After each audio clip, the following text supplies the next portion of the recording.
لدنا القاسي والقريب من طيبة قبل المغيب طالبا قرب الحبيب.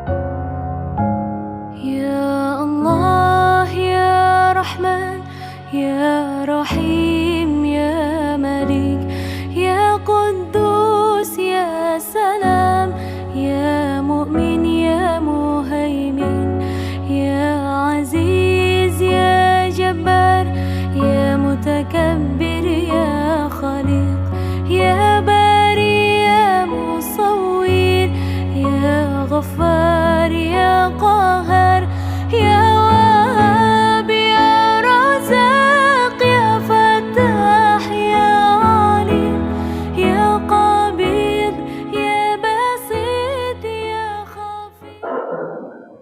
Assalamualaikum warahmatullahi wabarakatuh.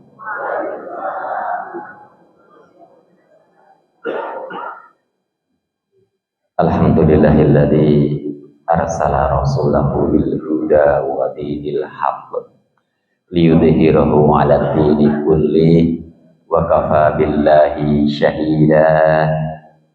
Asyhadu an la ilaha illallah wahdahu la syarika lah wa asyhadu anna Muhammadan 'abduhu wa rasuluhu la nabiyya ba'dah.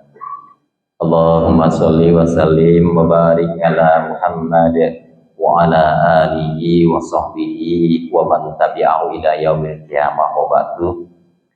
Hadratil kiram, para alim, para ulama, para sesepuh, ini sepuh, haji sepuh, saha sedaya jamaah ingkang sami rawuh. Alhamdulillahirabbil alamin. Ibu bapak boten katalumpen saha boten kendhat sumangga kita mujuaken syukur kita dumateng ngarsa dalem Allah. Amargi Allah ugi boten atos waleh, boten atos kendhat paring nikmat ingkang kathah manggah kula lan panjenengan sami. Mugi kanthi kita menika purun syukur, Allah ridho lan Allah kersa nambah nikmat ingkang langkung kathah malih manggah kula lan panjenengan sami.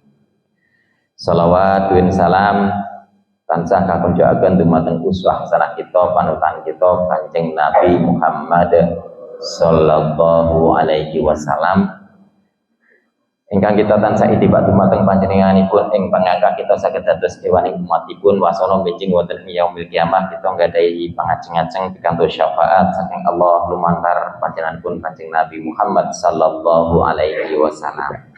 Ibu bapak ingkang dipun rahmati Allah Subhanahu wa taala, tondo tresnane Gusti Allah dumateng kita niku wujudipun kathah. Wonten ingkang dipun paringi wujud tresnanipun niku kanthi nikmat enten, wonten ingkang kanthi ujian niku nggih wonten. Wonten. Semanten ugi kalanipun Allah menika janji wonten ing Al-Qur'an itu juga merupakan kasih sayangnya Allah. Contoh misalipun ngeten. Dikalanipun Allah menika dawuh wa basyiril ladzina amanu wa 'amilus sholihati anna lahum jannatin tajri min tahtihal anhar. Berilah kabar gembira kepada orang-orang yang beriman dan beramal soleh. Sesungguhnya bagi mereka itu adalah surga yang mengalir di bawahnya sungai-sungai. Ini dikabarkan agar supaya orang-orang itu mau beriman. Semanten ugi ibu bapak, ketika Allah memberikan ancaman, itu bukan berarti Allah kejem. Contoh misalnya, innal ladzina kafaru min ahlil kitabi wal musyrikina fi nari jahannama khalidina fiha. Misalnya ngoten nggih. Sesungguhnya orang-orang kafir dari ahli kitab dan orang-orang musyrik itu tempatnya adalah di neraka. Ini berarti kok terus Allah itu kejem mau badhe napa menika mengadab, bukan. Itu karena cintanya Allah kepada kita agar supaya kita tidak termasuk ke dalam golongan orang-orang yang kafir, ke dalam golongan orang-orang yang musyrik. Nah, ibu bapak sekalian, saya ingin mengajak mari kita belajar kepada sebuah hadis yang diriwayatkan oleh Jabir. Jadi kurang melu anu niki.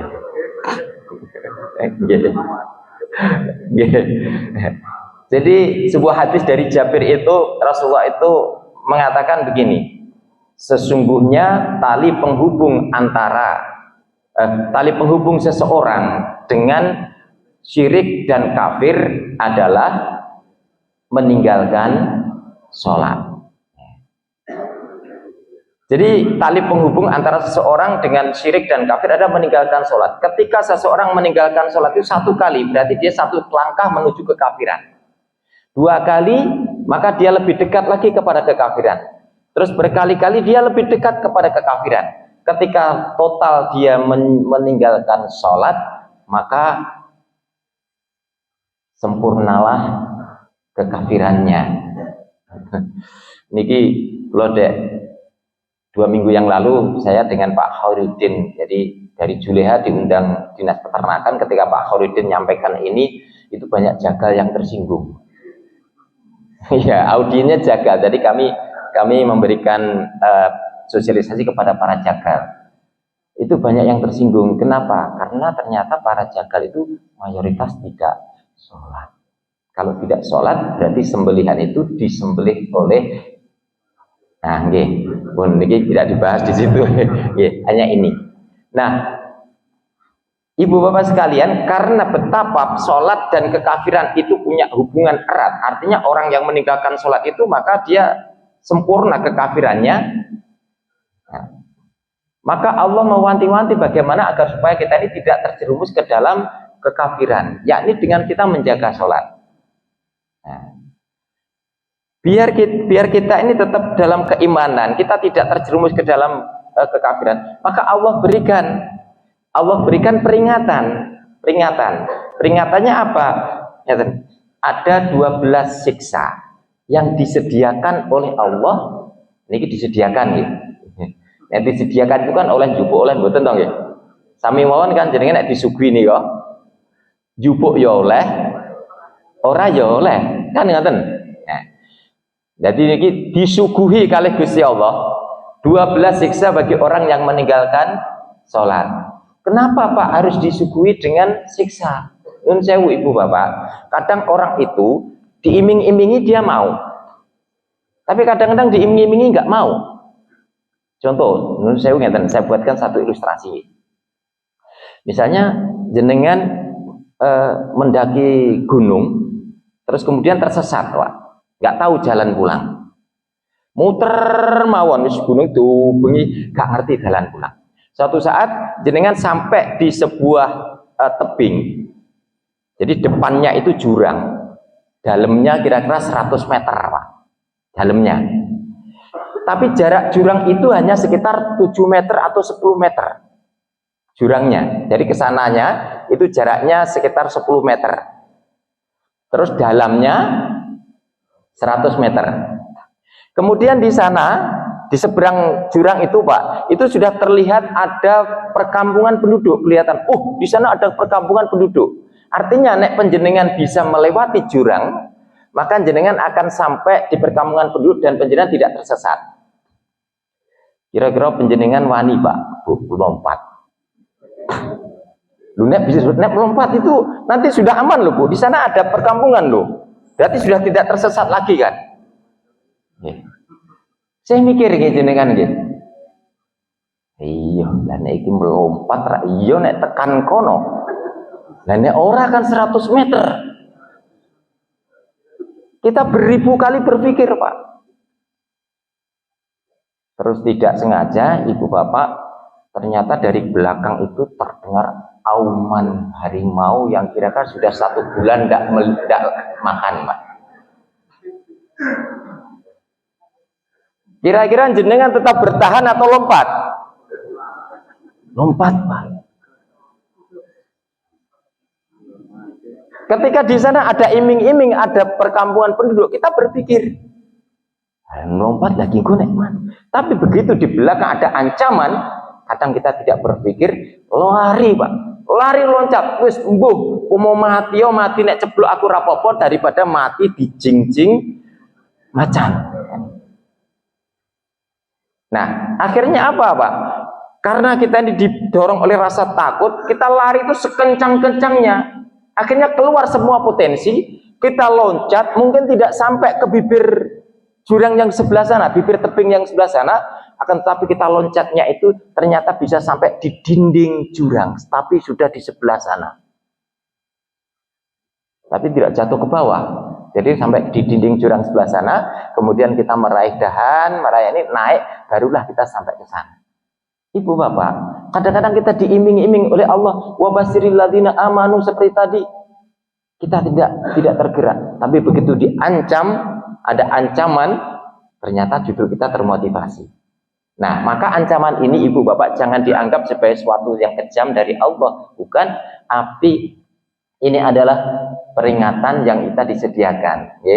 Nah, ada 12 siksa yang itu disuguhkan kepada mereka yang meninggalkan sholat.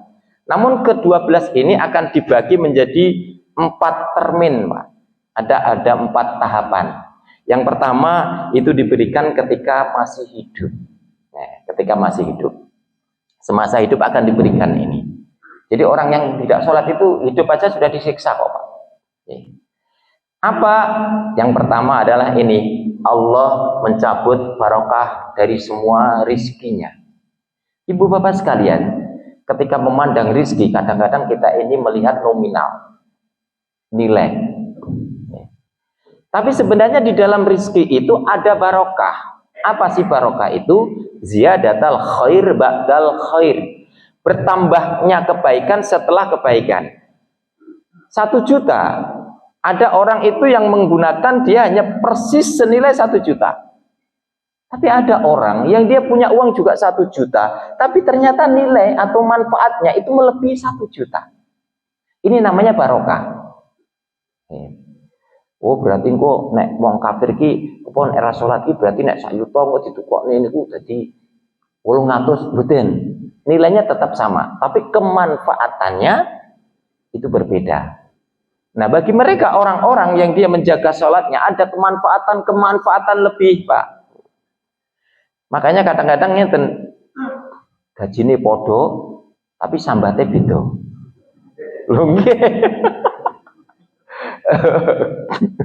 Saya tuh nun sewu, Pak. Ini kan ada banyak P3K baru nggih. Itu kan otomatis langsung gitu kan. Grade-nya sudah tinggi terus itu kan sama semua gitu. Tapi enek sing tanggal 18 ki wis tak sambat. Tanggal 22 nabi sambat ngenten. Artinya apa? Masing-masing berbeda. Nilainya sama, gajinya sama, ibu bapak. Nilainya sama, tapi keberkahannya berbeda. Maka ketika nuwun sewu bapak ibu, barokah dari rizki itu dicabut, maka berapapun kita punya harta, berapapun kita punya rizki, itu rasanya kurang saja. Kira-kira penak mboten? Tidak enak, Pak. Tidak enak.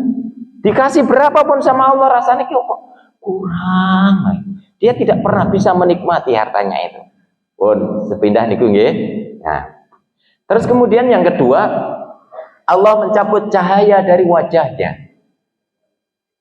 Saya jadi balik melih ketika kami memberikan ke itu nggih.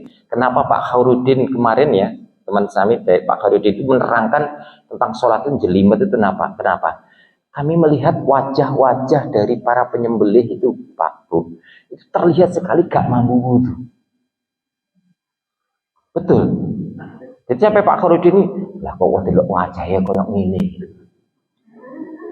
Nggih Pak, orang yang rajin sholat, orang yang sering dibasuh air wudhu, itu akan terlihat wajahnya berseri-seri sejak di dunia. Mereka yang tidak pernah terbasuh air wudhu, wajahnya pun juga tidak terlihat.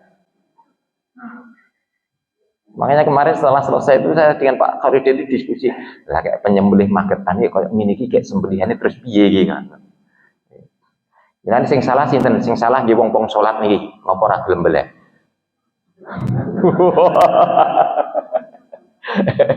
Iya. Jadi PR kami sendiri di Juleha itu PR kami begitu ternyata. Nggih. Jadi ternyata mereka belum tertib dalam salat. Makanya ibu bapak kalau penjenengan ingin wajah terlihat berseri-seri, senantiasa ceria, nggak usah pakai pons 1 kilo, nggak boleh pakai nopo niko, nopo bu jenengi kalau betul apa? Sunscreen, skincare, sunscreen ki opo? Malam bu, betul nanti tuku, gitu.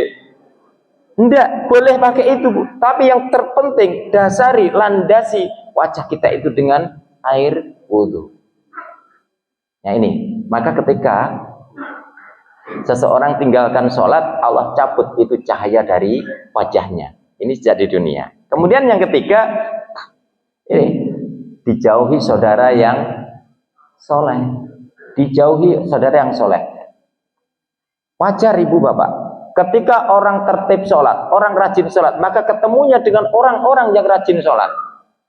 Orang yang tinggalkan sholat, dia ketemunya dengan orang-orang yang meninggalkan sholat. Artinya mereka bukan orang-orang soleh. Apa maksudnya? Apa keuntungannya ketika kita berteman dengan orang soleh, ibu bapak? Ya, di dalam niko tombu hati niko kan kumpulono wong kang soleh. Ya, pertama kita akan terobati hati kita. Terus yang kedua apa? Berkumpul dengan orang soleh, kita akan punya filter ibu bapak. Seandainya sepeda atau kendaraan, kita punya rem. Kita punya rem. Kalau toh saat kita itu khilaf, kita melakukan satu kesalahan, saudara kita yang soleh akan mengingatkan, Mas, eling, itu tidak baik loh. Sedikit, paling tidak gitu. Ada remnya kan, ya? Ada filternya. Tapi maaf Pak, Bu, kalau berteman dengan orang tidak soleh, misalnya jenengan coba minum 1 teguk, kapopo, aku ini loh, tak limon kapopo. Perbedaannya Pak. Jenengan mungkin diajak minum hanya 1 teguk. Orang yang soleh akan mengatakan, Mas, jangan diminum, jangan diminum. Ini saudara yang soleh itu akan menjadi filter bagi kita, akan menjadi rem. Ya. Makanya nuwun sewu, ibaratnya misalnya nuwun sewu, awake dhewe niki numpak kendaraan, terus di sana ada jurang misalnya. Kalau teman kita soleh, maka teman ini kan ngomong, berhenti, di sana ada jurang, jangan diteruskan. Tapi kalau misalnya teman itu nggak soleh, tahu di sana ada jurang, buang terus sing cepet. Nah, maka ibu bapak, ketika orang yang soleh itu menjauhi kita bukan makin terselamatkan, tapi makin kita ini makin terjerumus ibu bapak.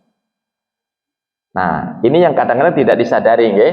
Monggo, ini diberikan ketika masih hidup. Kemudian termin yang kedua itu diberikan ketika sakaratul maut.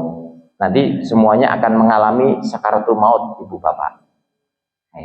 Semua akan mengalami sakaratul maut. Nah, apa yang diberikan ketika sakaratul maut? Yang pertama adalah ini, Allah perintahkan Israel untuk mempersulit kematiannya. Bu, sakaratul maut itu, kalau Sayyidina Ali menggambarkan itu, sakitnya itu seperti ditusuk 1000 pedang. Ditusuk 1000 pedang. Rasanya pripun, Bu? Ibu pernah keiris peso? Sakit? Sakit. Bu, Pak, nek jenengan diiris peso sakit, itu artinya pesonya belum tajam maksimal. Kalau tajam maksimal itu ternyata nggak sakit itu. Nggih. Saya sudah ini banyak ini ya mergo jaga nggih. Nah, ini salah satunya. Saya nggak ngerti ini teriris. Nggak ngerti saya. Tahu-tahu keluar darah, Pak. Jadi waktu ngasah gitu ya. Nah, saya pegang berapa golok itu, saya pegang itu salah satu terlepas kena ini. Saya itu nggak terasa sakit. Nggak terasa sakit, tapi memang benar. Jadi kalau peso atau pedang itu tajam, itu ternyata nggak terasa sakit. Sakitnya itu adalah setelahnya, Ibu. Nanti kalau sudah baru terasa sakit itu, sampai keluar darah itu nggak terasa sakit. Makanya ada satu bahan yang bagus itu dari mana Rasulullah itu yang punya pedang. Pedang Rasulullah kalau dipakai untuk ini apa? Untuk menebas itu nggak terasa sakit, Pak. Orangnya mati tapi nggak terasa sakit. Oke. Ya, bahannya khusus ya, banyak. Saya nggak terangkan terkait dengan itu. Ibu bapak, kena pemes mawon loro, apalagi kalau 1000 pedang, jadi bisa bayangkan. Itu sakitnya sakaratul maut. Sayyidina Umar beda lagi. Sayyidina Umar itu begini, mengibaratkan sakitnya sakaratul maut itu adalah seperti begini. Ini kita sehat paras viris Pak Bu ya. Sehat paras viris. Kemudian ini diiris dengan satu pedang. Kulitnya mengelupas. Bisa bayangkan sakitnya Ibu Bapak? Itu aja sudah sakit nggih? Nah, ternyata bukan sampai di situ kata Umar. Lalu kulit yang mengelupas itu ditarik oleh makhluk yang sangat kuat, ditarik lelet sampai nanti lepas. Jadi tarik urip-uripan itu.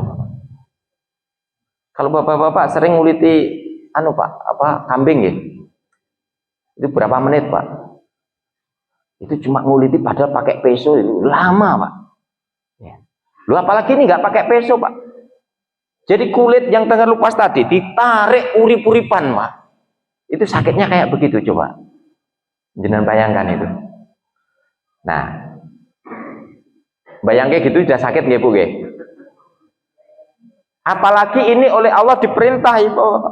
Allah perintahkan Israel untuk mempersulit kematiannya. Artinya apa? Sakitnya seperti itu. Ya kalau cuma 1 detik, tidak apa-apa Pak. Nah kalau namanya dipersulit itu kan biar lama toh. Lah kalau biar lama ya kalau cuma 1 detik, gak apa-apa. Lah nek 1 menit. Ayo. Merasakan seperti itu. Ya kalau cuma 1 menit Bu. Lah kalau 1 hari. Lu namanya dipersulit loh Pak. Ayo. Ya kalau 1 hari Bu, wah, seminggu. Jadi njuko iki mau ora langsung disret boten Bu. Sithik-sithik. Iya, genep seminggu. Ya nek seminggu, lah nek sesasi. Pertanyaan ini lama Pak. Nah oleh karena itu ini monggo dihindari ya. Nah ini yang Allah mempersulit, perintahkan Israel untuk mempersulit kematiannya. Kemudian yang kedua apa? Dilanda kepanikan yang besar. Ketika sakaratul maut dia akan panik. Ibu bapak mungkin yang pernah melihat atau mendampingi orang yang baru saja meninggal itu ada yang tersenyum. Oke. Kemudian ada yang begini. Ada yang begini, bahkan ada yang mengangkat. Macam-macam. Karena ketika sakaratul maut itu konon katanya itu diperlihatkan bagaimana dia akan menghadapi kehidupannya di akhirat kelak. Nah kemudian orang yang meninggalkan sholat dia akan panik. Bisa jadi ketika nanti sakaratul maut dia akan merasakan kebingungan yang luar biasa. Kebingungan yang luar biasa. Kenapa? Diperlihatkan di hadapannya bagaimana kondisinya nanti setelah mati. Jadi mungkin sakaratul maut sini dikasih monitor. Ditunjukkan film dokumenter. Film dokumenternya apa? Film dokumenternya adalah perjalanan hidup kita sejak dari lahir sampai menjelang kematian. Kalau di situ nanti baik, maka orang akan tersenyum karena nanti balasan yang didapatkan ada baik. Tapi kalau dalam perjalanan hidupnya itu dia tidak baik, termasuk dia tinggalkan sholat, maka dia akan ternganga karena mendapati dalam film ini dia akan mengalami nanti siksaan yang berat. Itu baru di sakaratul maut. Enten sing penapa niku bantah. Ada kayak kuwi sing gawe film sapa, Pak? Bu, Pak. Kanan kiri kita ada rokib dan atid. Itu teknologinya lebih canggih dari sekarang, Pak. Kalau kita ini mau bikin film pakai begitu rokib atid lebih canggih, Pak. Tak satu pun dari kehidupan kita ini yang terlepas dari syutingan rokib atid. Kemanapun kita, rokib atid itu ikut. Makanya di sini ukuran orang yang beriman, dia tahu raqib atid mengikuti, maka dia akan berhati-hati di dalam hidupnya. Dia tidak akan berbuat yang tidak. Makanya kalau ada orang berbuat tidak baik, dia berarti tidak menyadari adanya raqib atid. Maka kadang-kadang orang itu gini, apalagi kalau sedang pacaran gitu, seakan dunia milik kita berdua, yang lain kos. Padahal menurut saya, Bapak Ibu, ketika seseorang itu melakukan perbuatan tidak baik, taruhlah dia berzina, dia merasa yang tahu hanya mereka berdua, padahal padahal yang melihat mereka itu ada 7, Ibu Bapak. Yang menjadi saksi perbuatan zina mereka itu 7. Siapa? Mereka berdua. Mereka berdua, nggih. Terus kemudian raqib atidnya yang 1, yang perempuan. Berarti 4. Raqib atidnya yang laki-laki 6. Tambah 1 Allah. Maka kalau orang menyadari ini, maka dia tidak akan pernah dia mencuri, tidak pernah dia berzina. Kenapa? Dimanapun dia, itu selalu diawasi atau dilihat oleh Allah, dilihat oleh raqib atid. Bahkan sendirian pun dilihat oleh raqib atid. Dan itu di syuting, Bu. Tapi canggih, nanti entah nggak tahu seperti apa teknologinya. Jangan dibayangkan nanti ada layarnya begini. Cuma masalahnya karena raqib atid tidak kelihatan, kadang-kadang orang tidak percaya. Gitu, Bu, nggih. Bu, umpama kali Gusti Allah dipun paringi fasilitas saged lihat malaikat, jenengan kersa mboten? Kersa mboten, Pak? Nek kula mboten, Pak. Lho umpama kula ki iso ndelok raqib atid kula ora nate adu sok. Lho lha piye lagi baru masuk kamar mandi itu tiba ini pojokan ada raqib atid. Kayak kan gua syuting kok, ayo we. Nah, Ibu Bapak sekalian, ya raqib atid itu kan metu sik to. Enggak bisa. Nah, Ibu Bapak, ini yang kedua. Kemudian yang ketiga apa? Ketika sakaratul maut apa? Ini yang paling urgen, Allah cabut imannya. Padahal ketentuan atau hal yang paling fundamental bagi seseorang untuk masuk surga adalah iman. Rasulullah SAW mengatakan dalam sebuah hadis, barang siapa anak cucu Adam itu mati. Jikalau anak cucu Adam itu mati, sedang di dalam hatinya ada iman, meskipun itu hanya sebesar dzarrah, pasti dia masuk surga. Pasti dia masuk surga. Artinya apa? Kuncinya seseorang bisa sampai surga adalah iman. Tapi ketika imannya dicabut oleh Allah, maka tidak ada harapan lagi bagi dia masuk surga. Sampai sini selesai. Wis gak ada harapan masuk surga, Ibu Bapak, ya. Gak ada harapan masuk surga. Nah, kemudian selanjutnya niki mergane wekdal ya, rada cepet mawon. Ya. Yang ketiga diberikan di alam kubur. Nah, di alam kubur apa yang diberikan? Lagi-lagi Allah perintahkan kepada Munkar dan Nakir mempersulit pertanyaan. Nanti kan ada pertanyaan dalam kubur, nggih Pak, Bu nggih. Pertanyaan kubur enten to nggih? Pun apa dereng? Mungkin tanglet tali Mbak Mutin nggih. Nggih. Bu, Pak, bagaimana kita nanti menjawab pertanyaan kubur bukan dilihat dari kita sekarang tahu apa tidak. Bukan. Tapi bagaimana amal perbuatan kita. Ketika kita menjadi orang yang baik, kita akan lancar menjawab pertanyaan kubur. Tapi kalau kita, maaf, bukan orang baik, terlebih kita meninggalkan sholat, sulit ini menjawab pertanyaan kubur. Apalagi nanti setelah menjawab keliru, langsung diajar, langsung dipukul oleh malaikat. Jawab salah, pukul lagi. Udah ada siksaan di sana. Mas, engko gampang takok Mbah Mutin. Mari ngoten engko terus dianu napa? Diwen nggone flash disk utawa engko diwen nggone HP. Mari ngono terus Pak, napa niku pesen karo ahli waris. Aku engko nek mati, engko HP ku engko selipno ya, gawana ya. Mergo niki nek kerpekan jawaban kaya ngene. Bukan itu Ibu, bukan masalah sekarang kita bisa apa tidak, tapi dipengaruhi bagaimana kita sholat dan tidaknya. Malah mungkin sing anu Pak, sing roto ngetren Pak, gitu. Jawabannya itu langsung di print gini banner gede nih Pak. Pesen le, kingko nek mati, kingko selipno yo nih gini kafan yo.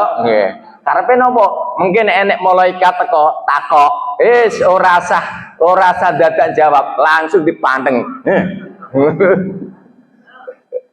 Jawabannya boleh.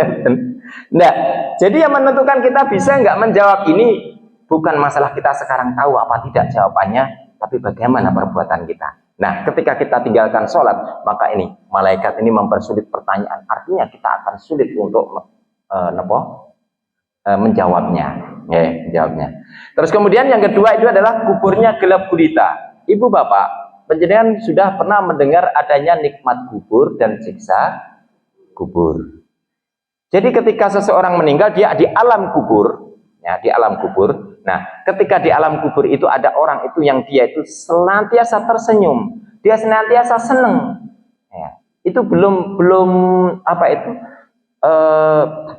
Belum jaza, ya, belum balasan dari Allah. Dia sudah seneng. Jadi di alam kubur itu dia enak gitu. Nah, ketika orang meninggalkan sholat ini diibaratkan kuburnya adalah gelap gulita. Yang maksudnya gelap gulita itu bagaimana? Dia akan senantiasa murung, dia akan senantiasa susah selama di alam kubur. Tidak ada rasa senang Ibu Bapak. Nah, gambaran ngoten mawon pun jenengan nuwun sewu. Misalnya bengi listrik mati, dhewean. Pripun? Huring ngoten. Itu aja sudah gelisah Ibu Bapak, nggih. Ya.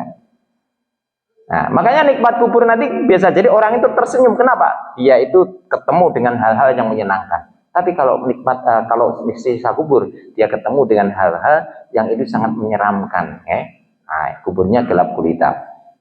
Kemudian yang ketiga, dihimpit oleh bumi. Ini wujudnya siksaan Ibu Bapak. Wujudnya siksaan, dihimpit oleh bumi. Ini Rasulullah SAW itu pernah menggambarkan begini. Jadi dihimpit oleh bumi itu sampai menjadi begini. Jadi kita kan punya tulang rusuk ya. Anggap saja ini tulang rusuk. Ya. Nah, ketika dihimpit oleh bumi, Rasulullah itu mengibaratkan sampai begini. Dihimpit itu sampai tulang rusuk itu menyatu seperti. Kira-kira sakit mboten? Jenengan tanglet yang pernah sakit ini tulangnya patah, jenengan tangleti. Itu meskipun bisa disambung ternyata sakitnya terus menghantui ya. Itu padahal baru satu dan itu hanya retak ya. Dan ini sampai urus itu udah lorone kaya apa. Itu gambaran sakitnya ngoten nggih Bu ya. Gambarnya sakitnya.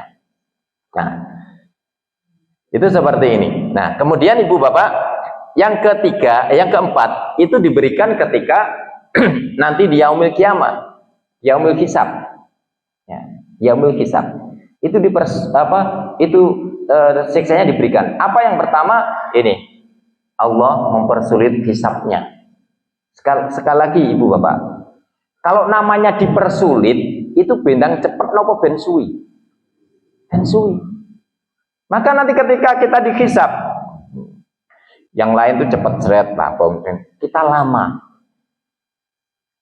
Nah, demikian suwi, kesel, gelisah, perkiraan tidak nentu. Nah, ini termasuk nanti siksaan itu. Ya. Allah mempersulit hisabnya. Nah, terus kemudian yang kedua, ini dibenci oleh Allah. Padahal Ibu Bapak, kelak kalau sudah di akhirat, kelak ketika kita sudah kembali kepada Allah, ya, di akhirat, itu nanti tidak ada pertolongan, tidak ada perlindungan kecuali perlindungannya Allah. Lah kalau kita dibenci oleh Allah, dari mana kita dapatkan perlindungan? Pak, nek jenengan ketemu kali wong sing digoweding, Pak. Jenengan pas wayah lungguh ngeten iki, terus enten wong liwat, kayak niku sing paling goweding. Kira-kira jenengan apa? Monggo. Napa ngoten? Ndak. Lah kok lungguh penak-penak, lah kok wong ngeliwat. Kira-kira jenengan aku sudah putus hubungan dengan nyamuk. Ngoten ndak mungkin. Melengos. Kita ketemu dengan orang yang dibenci, kita melengos, Pak. Nah, iso rasa ketemu. Ya. Karena dia akan mencelakai atau dia akan tidak berguna. Ya. Tapi maaf Ibu Bapak, ketika di akhirat di mana kita sedang memerlukan pertolongan dari Allah, tapi kita dibenci oleh Allah, Allah melihat kita saja tidak mau, melirik saja tidak mau, maka habislah harapannya. Nah, itu siksaan tersendiri. Nah, kemudian yang terakhir apa itu? Langsung dijeblos. Kaget. Langsung dijebloskan ke neraka jahanam. Yang gue ngoten to Bu, mosok nenten neraka ini, monggo kula aturi tindak neraka nggih mboten. Cekel kali malaikat langsung dianten nggih. Nah, terhadap orang yang seperti ini, malaikat itu penak. Rokok ele kesuwen. Gak perlu neko-neko Pak, gak perlu lihat macem-macem. Udah orang ninggalkan sholat malaikat malah penak niki. Rokok wis rasa. Jadi pekerjaan malaikat nanti ternomo niki. Rodok ringan kan ngoten iki.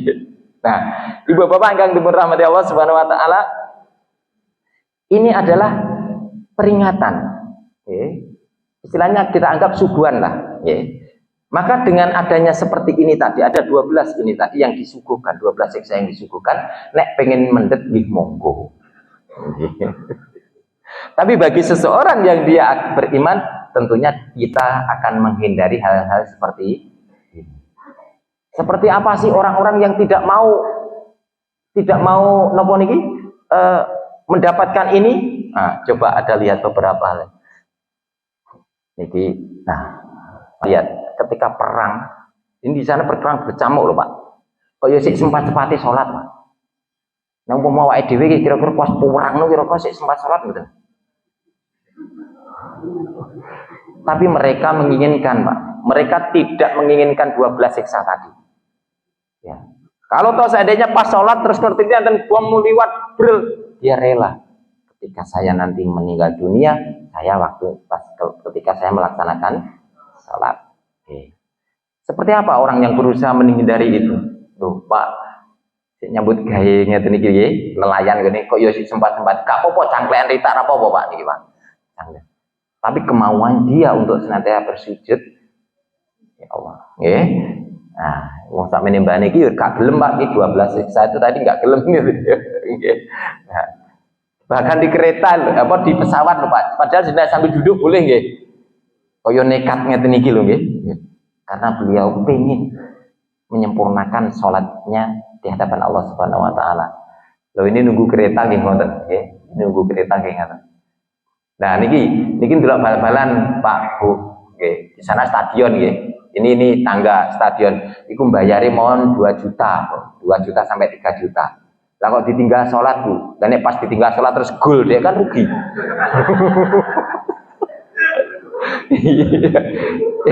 Ini fans Liverpool. Fans Liverpool ketika dulu masih jaya ada Mohamed Salah itu loh ya. Jadi Mohamed Salah itu dulu ketika dia ke Liverpool mengangkat pamornya Liverpool, itu banyak orang masuk Islam Pak Bu ketika itu. Ya, banyak orang masuk Islam. Itu dakwahnya Mohamed Salah ya, Mohamed Salah dari Mesir itu. Ya. Cuma sayangnya sekarang ini rodok kalahan ini Liverpool. Sampai kemarin dibuat job oleh Bimas Islam ya, Kementerian Agama di Bimas Islam itu ya, bagi fans Liverpool ya, yang mau nikah ingat syarat utamanya karena habis kalah 1-4 Pak sama PSBN pun itu akhirnya syaratnya itu 1 calon mempelai laki-laki, 2 calon mempelai perempuan, terus 3 wali. Ya Allah, okay. Ini dia relakan ini Pak demi untuk sholat. Coba bayangkan, ini sholatnya di mana? Di tangga Pak. Karena di stadion kan nggak ada masjidnya. Nah ibu sekalian ya dirahmati Allah. Nah ini perbandingan kita nun sewu, kalau kita itu sholat itu sebenarnya waktu kita yang digunakan tidak banyak. Sholat kita 1 kali berapa menit Bu? 10 menit. menit itu sudah lama Bu. Ya, mboten percaya jenengan mungkin sudah kusuk itu 5 menit itu. 5 menit. Pun niki kula bonusi satu kali sholat misalnya butuh 10 menit ya. Maka 5 kali 10 itu 50 menit itu 1 hari. Nah, kalau 1 jam itu ini terus kemudian 1 hari 24 jam. Maka 1 tahun sholat itu kita hanya butuh 8.000 ini jam. Kalau kita 16 tahun umur kita, kemudian kita pakai untuk sholat semuanya, itu segini. 18 tahun segini, 30 tahun segini, 40 tahun, itu 1 tahun, 2 bulan kita pakai untuk sholat, kalau sholat kita 10 menit. Ya kan? Kalau hanya 5 menit berarti ya separuhnya. Kalau kita 50 tahun usia, maka kita menggunakan hidup kita itu untuk sholat itu hanya 1 tahun 5 bulan. Hanya 1 tahun 5 bulan. Itu pun kalau dari kecil sholat.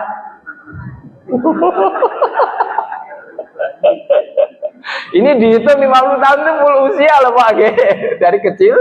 Lah kalau sholatnya baru usia 40 tahun gimana? Terus hitung sendiri. Maka menurut saya ibu bapak, tidak banyak waktu yang kita perlukan untuk sholat. Maka seperti apa monggo silakan diperbaiki sholat kita. Perbaiki sholat kita. Karena sebenarnya di dalam sholat itu ada satu kenikmatan. Nah, ibu bapak sekalian yang dirahmati Allah, matur thank you. Mohon maaf, ini agak cepat tadi saya sampaikan, ya. Sebenarnya kalau bisa lebih panjang, tapi mohon semoga saja ini bisa dipahami ibu bapak, ya. Artinya ketika Allah berikan ancaman, itu bukan kok Allah kejam, tapi Allah itu sayang supaya kita nanti tidak terjerumus ke situ. Barangkali ini Bu Bapak yang bisa saya sampaikan untuk kesempatan kali ini. Mohon dimaafkan apabila ada kekhilafan.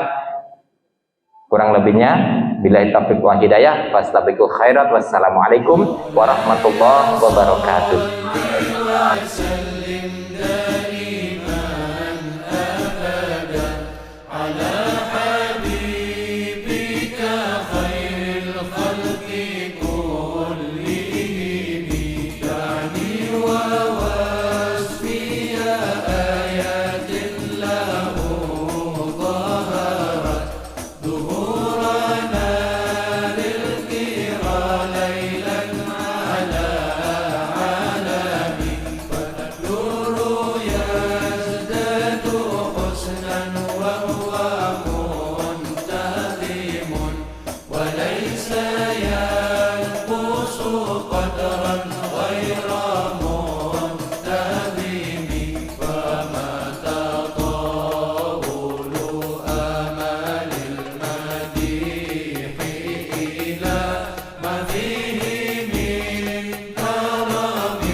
كل معجزة من